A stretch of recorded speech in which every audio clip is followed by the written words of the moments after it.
Geralmente, quando uma equipe de futebol sofre uma derrota acachapante assim num clássico, a gente já imagina o pior, né? Ah, com certeza. Os relatórios da semana seguinte costumam apontar para um colapso matemático quase inevitável. Exato. Os dados normalmente mostram aquelas linhas espaçadas em campo, sabe? Jogadores tentando resolver o problema totalmente de forma individual. Uhum, vira um caos tático. Fica aquela queda abrupta na confiança defensiva. Mas assim, os documentos e as anotações táticas que estão sobre a mesa na nossa análise de hoje provam o exato oposto no caso do Cruzeiro. Pois é um fenômeno bem contraintuitivo. Muito. A pior derrota da temporada do Cruzeiro parece ter sido o ingrediente secreto para a maior evolução tática deles no ano. É fascinante. A missão deste nosso estudo das fontes hoje é justamente desconstruir isso. Isso.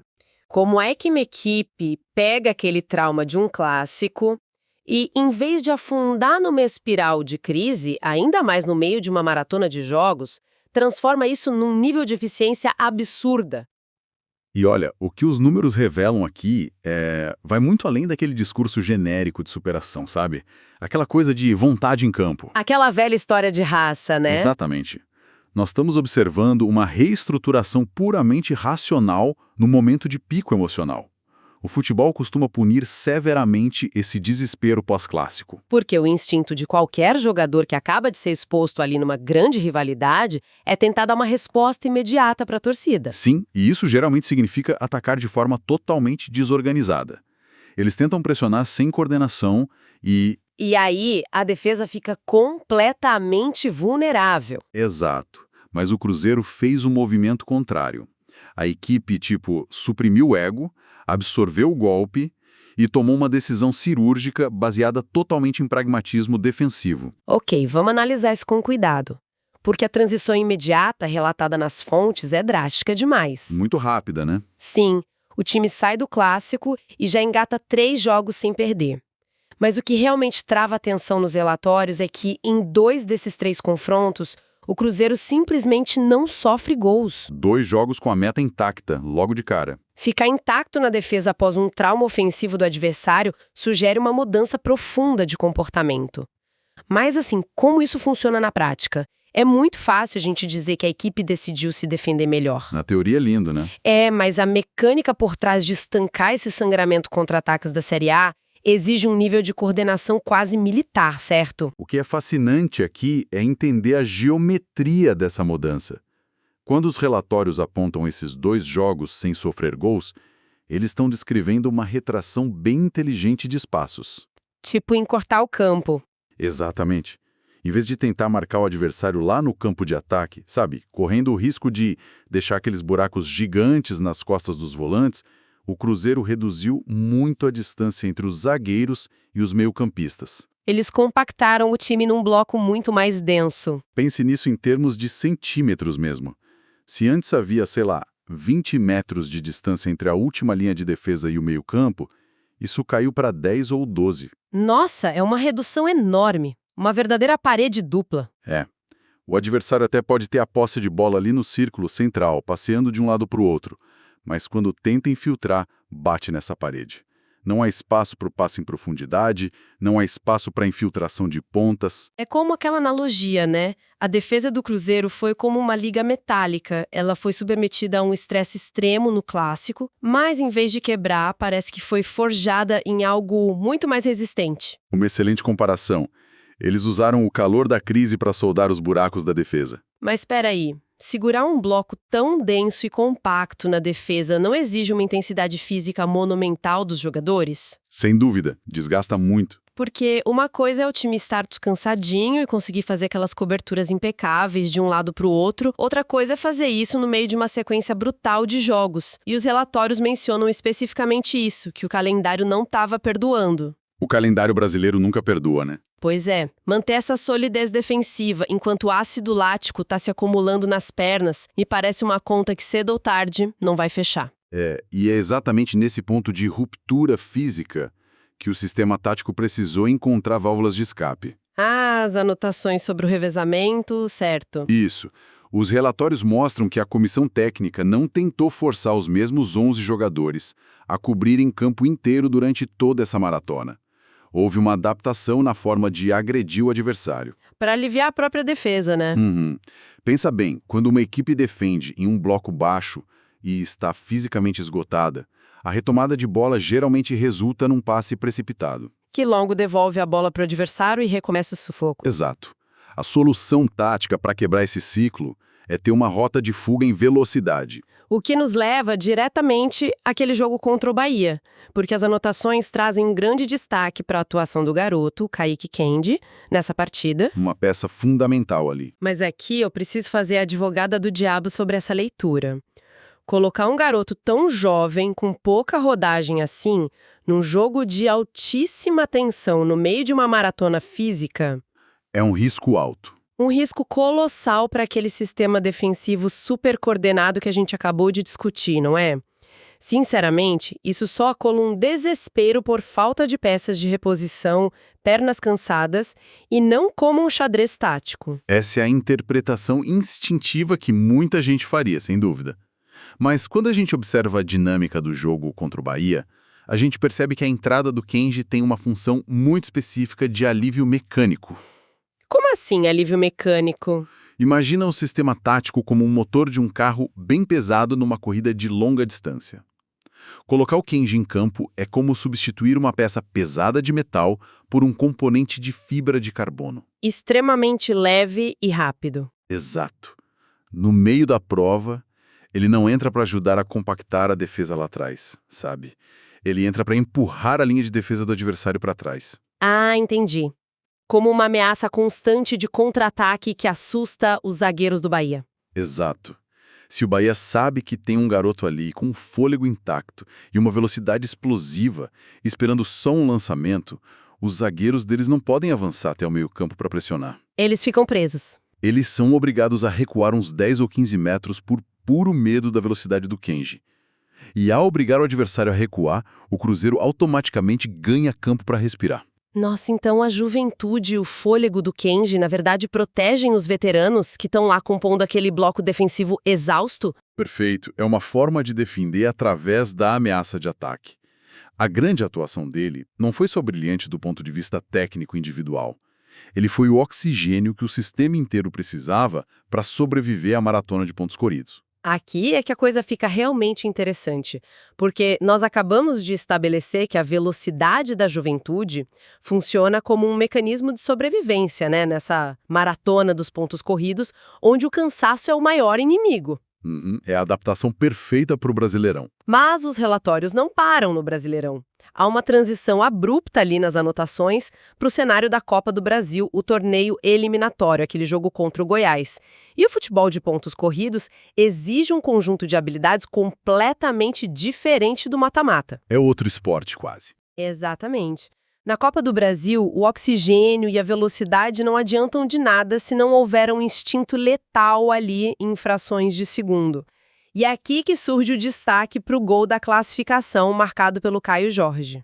A transição de cenário exige uma transição de mentalidade também. Total. Porque, assim, numa competição eliminatória, a margem de erro não é apenas pequena, ela é inexistente. Se errar, tá fora. Sim. E é neste ponto que aquela solidez defensiva que mapeamos no início encontra o seu propósito final. Quando a equipe inteira se desgasta para anular os espaços e manter a meta intacta, ela transfere toda a responsabilidade de decidir o semestre para a ponta da lança. Para o artilheiro. Isso.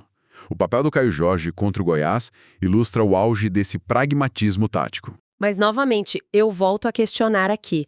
Apoiar o peso financeiro e esportivo de um semestre inteiro em uma única bola, sabe? Confiar que um único jogador vai ter a frieza de decidir tudo num piscar de olhos. Isso não é uma estratégia incrivelmente frágil? Pode parecer, olhando de fora. Porque, pensa bem, se a bola não chegar limpa ou se o Caio Jorge tiver uma noite ruim, toda aquela disciplina defensiva não cai por terra sem servir para nada? É um risco, claro, mas é um risco calculado que define as grandes equipes copeiras da história do futebol. O que torna o Caio Jorge fundamental não é só a técnica de finalização dele. É o mental? É a capacidade de lidar com esse isolamento psicológico. Durante 89 minutos de um jogo truncado, ele pode mal tocar na bola, porque o time está focado em defender, né, destruir o jogo do adversário. A musculatura esfria, a cabeça pode voar longe. Sim, mas no instante em que a falha adversária acontece, ou que aquele contra-ataque encaixa, ele precisa executar um movimento perfeito. O gol contra o Goiás consolida a confiança do grupo. Passa uma mensagem para o resto do time. Uma mensagem claríssima para os zagueiros e para os volantes. Continuem se sacrificando aí na defesa, não cometam erros lá atrás, porque se vocês garantirem o 0 no placar, eu garanto a vitória com meia chance aqui na frente. É uma verdadeira simbiose, então. Totalmente. A defesa impecável justifica o artilheiro isolado e o artilheiro letal dá sentido a todo o sofrimento da defesa. Incrível. Essa dinâmica cria uma espécie de microclima de eficiência assustadora. É como se a equipe tivesse transformado o campo de futebol numa sala de cirurgia, sabe? Uma analogia perfeita. Tudo é frio, calculado, focado na sobrevivência lá atrás e no corte preciso lá na frente. E os resultados dessa evolução tática geraram um subproduto que, olha, eu acho ser o ponto mais chocante das nossas fontes de hoje. Ah, a lista de convocação? Sim, um time que reage a um trauma focado na defesa e no pragmatismo acabou chamando a atenção da prateleira mais alta do futebol mundial, e os documentos mostram nada menos que 5 nomes desse elenco na pré-lista de convocação para a Copa do Mundo. É um número bem expressivo. Demais. Matheus Pereira, Fabrício Bruno, Caio Jorge, Kaique e o Gerson. Sinceramente, eu vejo um paradoxo enorme aqui. Como é que uma equipe que está jogando futebol reativo, focada em fechar espaços, consegue colocar tantos jogadores nos holofotes internacionais de um Mundial? Sabe que essa é a grande ilusão sobre como os olheiros e as comissões de seleções analisam o futebol, né? Como assim? Existe essa crença popular de que apenas equipes que jogam de forma plástica, ofensiva, aquele futebol avassalador, é que produzem talentos de Copa do Mundo. O famoso futebol bonito. Isso. Mas a realidade da observação técnica de elite é muito diferente. O que um avaliador de seleção procura de verdade é consistência sob alta pressão e inteligência sistêmica. Entendi, a capacidade de executar o plano à risca. Exato. Quando o Cruzeiro se reorganiza defensivamente após o clássico, ele cria um ecossistema tático tão estável que as qualidades individuais de cada um desses 5 jogadores ficam em evidência de uma forma muito, muito clara. Você pode me dar um exemplo mecânico de como isso funciona na prática, para quem está acompanhando a gente? Claro, pense no Fabrício Bruno ou no Kaique lá na defesa. Num time desorganizado, eles passariam o jogo correndo desesperadamente para apagar incêndios. Causados por erros táticos do meio-campo, né? Sim, e aí eles pareceriam uns zagueiros afobados, sempre chegando atrasados. Mas nesse sistema compactado atual do Cruzeiro, eles podem exercer a leitura de jogo, a antecipação, aquele duelo aéreo mais físico, porque a estrutura os protege. O sistema trabalha a favor deles. E o mesmo vale para o Matheus Pereira lá na frente. Se ele não precisa recuar até a própria grande área para buscar o jogo, porque o Gerson e a linha de volantes já garantem essa estabilidade na saída, ele guarda a energia mental e física dele para o último terço do campo. Que é onde a criatividade dele atinge esse nível de Copa do Mundo. Exatamente. O sistema não esconde o talento, ele simplesmente filtra os ruídos e deixa a virtude do jogador brilhar na função correta. Olha, se a gente conectar isso ao panorama geral, ter 5 caras nesse nível de confiança é um sonho de consumo de qualquer treinador, sem dúvida. É o cenário ideal. Mas também traz uma bomba relógio para o planejamento, não acha? O sarrafo nos treinamentos lá na Toca da Raposa deve estar nas nuvens. Quem é reserva precisa suar sangue só para acompanhar o ritmo de um treino reduzido contra esses 5 selecionáveis. O nível de exigência diário dispara de uma forma absurda. Mas e o dia seguinte? O que acontece com toda essa engrenagem de relógio suíço quando chegar a data FIFA e a seleção simplesmente levar a espinha dorsal do time embora? Esse é o custo de transitar da sobrevivência para a elite. O ambiente respira alta performance, porque ninguém nessa pré-lista vai tirar o pé de uma dividida no treino. Eles precisam mostrar serviço a cada segundo. Claro, ninguém quer perder a vaga. Mas o lado obscuro, como você bem pontuou, é o vazio sistêmico que eles podem deixar. E é por isso que a maturação de peças como aquele garoto, o Kaique Kenji, que a gente analisou antes, não é apenas um luxo para os pontos corridos. Vira uma pólice de seguro obrigatória. Perfeito. Se o Cruzeiro perdeu o Matheus Pereira e o Gerson ali na armação e perdeu o Caio Jorge no ataque de uma vez só, o modelo de compactação defensiva não pode simplesmente desmoronar. As válvulas de escape ofensivas vão precisar vir do banco com a mesma fúria. Exatamente. O teste definitivo de um sistema tático maduro é justamente a sua independência das peças principais. Então, o que tudo isso significa? Extraindo a essência dessa nossa análise hoje. A gente viu uma equipe que pegou os destroços de um clássico desastroso e os usou para erguer uma muralha. Vimos a compressão do espaço como tática de sobrevivência naqueles jogos sem sofrer gols. Vimos o motor sendo oxigenado de forma inteligente pela velocidade do Kaique Kenji contra o Bahia, só para aguentar a maratona. Um ajuste fino brilhante. Entendemos a matemática brutal de confiar na frieza do Caio Jorge naquele mata-mata contra o Goiás e percebemos que todo esse rigor pragmático resultou nessa vitrine de 5 nomes cotados para a glória máxima de uma Copa do Mundo. É uma trajetória em tanto. Não é uma curva de evolução linear, né? É um foguete. E toda essa trajetória ascendente colide agora com um objeto massivo, porque o próximo compromisso nos relatórios é simplesmente o confronto contra o líder da competição, o Palmeiras. Isso levanta uma questão importante, que é a verdadeira prova de fogo de todas as teorias que a gente discutiu até aqui. O teste final. Sim. Porque até agora o Cruzeiro testou esse novo sistema contra equipes que permitiram a ele absorver a pressão e usar a velocidade. Mas o Palmeiras, sendo líder, tem mecanismos complexos para desmantelar blocos baixos. Eles rodam muito bem a bola. Eles têm paciência, têm amplitude, têm infiltração. A grande incógnita técnica que paira sobre esse jogo é a postura. O Cruzeiro de hoje, que está respaldado pela classificação na Copa do Brasil e inflado por esses jogadores de nível de seleção, vai se contentar em sofrer na defesa e usar a mesma retração de semanas atrás. Ou, ironicamente, o sucesso dessa postura reativa gerou tanta confiança neles mesmos que eles vão tentar peitar o líder, impondo o jogo e dominando a posse. Esse é o ponto. É o dilema tático clássico. Se eles tentarem propor o jogo contra o Palmeiras, eles abrem as linhas e podem acabar voltando àquele cenário caótico do último clássico. Mas se recuarem demais, podem ser esmagados pela constância ofensiva do líder durante 90 minutos. Exato. E deixando aqui um pensamento final, bem fundamentado no que a gente explorou hoje. Existe um dogma no futebol de que enfrentar o líder logo após uma maratona extenuante de jogos é o pior cenário possível, certo? É o que todo mundo fala. Mas se a gente cruzar os dados da evolução tática, desse aspecto mental fortificado pela Copa do Brasil e a validação internacional desse elenco, a gente pode propor uma visão radicalmente oposta. Como assim? O verdadeiro pico de periculosidade de uma equipe não ocorre quando ela joga leve, solta e sem responsabilidade. Ocorre no exato instante em que ela domina perfeitamente a arte de sofrer sem quebrar. Uau! Talvez esse não seja o momento mais perigoso para o Cruzeiro enfrentar o líder. Talvez seja o momento mais perigoso para o líder cruzar o caminho de uma equipe que acabou de descobrir exatamente como triturar as expectativas. Essa é uma lente fantástica para observarmos o desenrolar da temporada.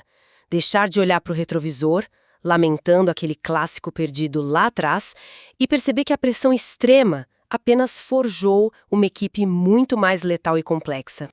Fica aqui a nossa recomendação para quem assiste e acompanha o esporte. Observem os espaços nos próximos jogos.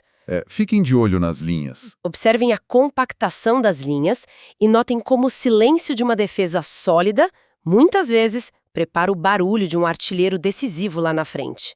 Obrigada pela companhia neste nosso profundo estudo tático de hoje. Foi um prazer. Que as ideias debatidas aqui continuem ecoando nas próximas rodadas do campeonato. Até a próxima exploração das nossas fontes e anotações.